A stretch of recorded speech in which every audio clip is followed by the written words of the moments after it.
SIR চলছে রাজ্য জুড়ে, আর তারই মধ্যে একাধিক ভুয়ো ভোটার, ভুয়ো নাগরিকের হদিশ বারবার সামনে আসছে। এবার প্রতিবেশীকে বাবা বানিয়ে ভুয়ো ভোটার কার্ড, আধার কার্ড, এমনকি আবাস যোজনায় ঘর পেয়ে বসবাস করার অভিযোগ উঠল এক বাংলাদেশি নাগরিকের বিরুদ্ধে। এবার ঘটনাস্থল উত্তর 24 পরগনার বসিরহাটের নারায়ণপুর। কি অভিযোগ আরো বিস্তারিত আমাদের জানাবেন প্রতিনিধি সমীরণ পাল আমাদের সঙ্গে রয়েছেন। সমীরণ। মাধুরী, দেখো যে গত 15 বছর আগে বাংলাদেশের কুমিল্লা জেলা থেকে মাহবুব দফাদার তিনি এসেছিলেন বসিরহাটের এই নারায়ণপুর এলাকাতে এবং ব্যক্তি বেসরকারি সংস্থায় ঋণদানের কাজ করতেন এবং ঋণদানের কাজের জন্য প্রয়োজনীয় নথি নিতে এসেছিলেন জিয়াদ দফাদারের কাছে এবং তার পরিচয়পত্র বেশ কিছু নথি তখন নিয়ে যান। এরপরে জিয়াদ দফাদার ভোটার তালিকায় দেখতে পান যে তার পুত্র হিসাবে মাহবুব দফাদারের নাম। তিনি অবাক হয়ে যান এবং তারপরে তিনি প্রশাসনের দ্বারস্থলে এবং প্রশাসনের সর্বস্তরে তিনি অভিযোগ জানান। কিন্তু দেখেন যে জিয়াদ দফাদারকে পিতা দেখিয়ে মাহবুব দফাদার তার ভোটার তালিকায় নাম তুলেছে এবং তিনি অবাক হয়ে যান। এবং শুধু তাই নয়, এই মাহবুব দফাদার ভোটার তালিকায় নাম তুলে নিজের পরিচয়পত্র যাবতীয় তৈরি করার পাশাপাশি বিভিন্ন সরকারি প্রকল্প, আবাস যোজনার প্রকল্পের সুবিধা পর্যন্ত উপভোগ করেছেন। এবং এই মুহূর্তে মাহবুব দফাদার বাঙ্গালুরুতে কাজের সূত্রে রয়েছেন এবং তার স্ত্রী সরাসরি স্বীকার করেছেন যে তিনি বাংলাদেশে থাকতেন, বাংলাদেশ থেকে এসে এদেশে নথি তৈরি করেছেন।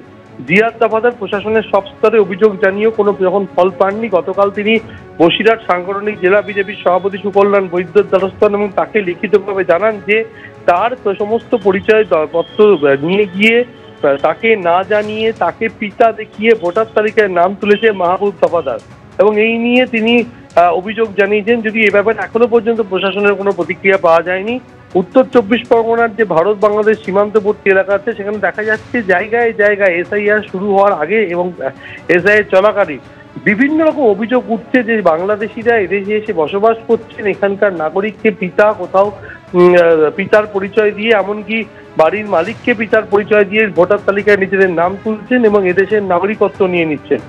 এই অভিযোগ যখন উঠছে তখন ফের বসিরহাটের নারায়ণপুরে ঠিক একই অভিযোগ উঠেছে এবং এখানে অভিনব কায়দায় ঋণদানকারী সংস্থায় কাজ করে প্রয়োজনীয় নথি নিয়ে সেই নথি ব্যবহার করে এই জিয়াদ দফাদারকে পিতা হিসেবে দেখিয়ে মাহবুব দফাদার ভোটার তালিকায় নিজের নাম তুলেছে এবং সরকারি সুযোগ সুবিধা দিচ্ছেন। মাধুরী। ধন্যবাদ সমীরণ। প্রতিবেশী ঠিক কি অভিযোগ শোনাব।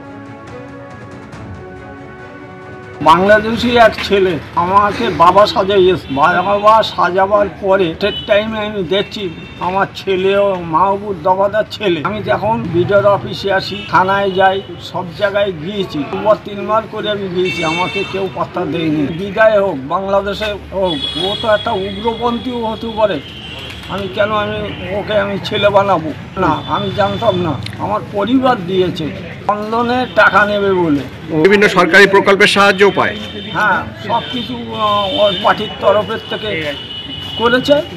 আমার তো এমনি তো ভয় সব সময় আছে, কেন আমাকে মেরে যেতে পারে। এসআইআর আবহে দিল্লি নির্বাচন কমিশনে পৌঁছে গেল তৃণমূল কংগ্রেসের প্রতিনিধি দল। সকাল 11টা নাগাদ যেমনটা জানা যাচ্ছে, মুখ্য নির্বাচন কমিশনারের সঙ্গে দেখা করবেন তারা। ডেরেক ওব্রায়েন সহ 10 জন তৃণমূল প্রতিনিধি তারা নির্বাচন কমিশনে পৌঁছে গিয়েছেন।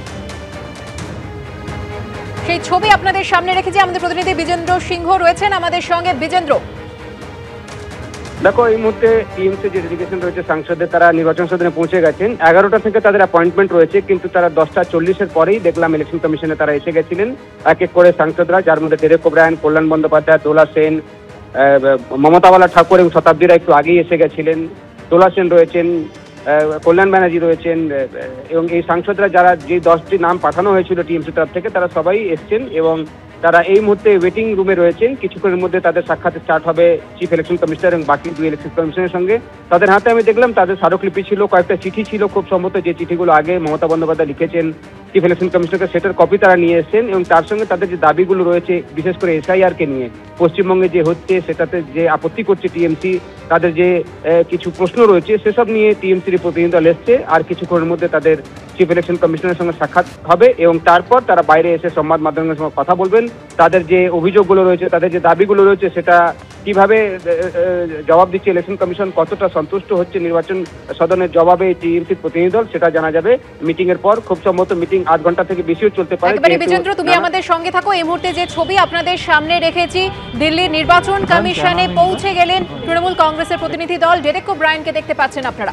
বজবজ শিয়ালদা লাইনে রেল লাইনের উপর পাথর, আকড়া এবং নুঙ্গি স্টেশনের মাঝে রেল লাইনের উপর পাথর, আর রাতে সেই পাথরের উপর দিয়ে যাওয়ার সময় প্রচন্ড শব্দ করে থেমে যায় মালবাহী ট্রেন।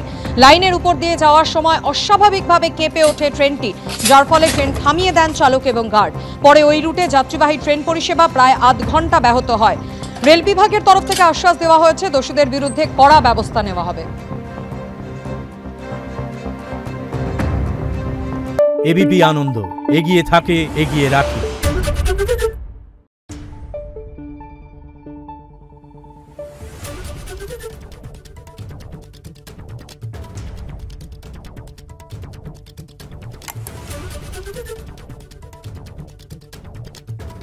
Thank you.